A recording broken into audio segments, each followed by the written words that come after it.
ஒரு கிளி கையோடு ஒரு கிளி கை சேர்த்து உறவுக்குள் நுழையுதம்மா. உல்லாச வாழ்க்கையை உறவுக்கு கொடுத்திட்ட ஒரு கிளி ஒதுங்குதம்மா.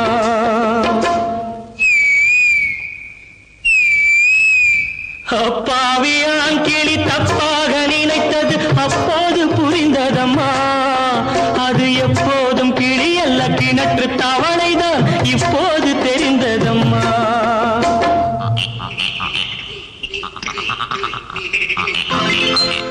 கடவுள் அமைத்து வைத்த மேடை இணைக்கும் கல்யாண மாலை.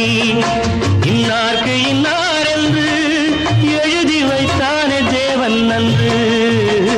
கடவுள் அமைத்து வைத்த மேடை இணைக்கும்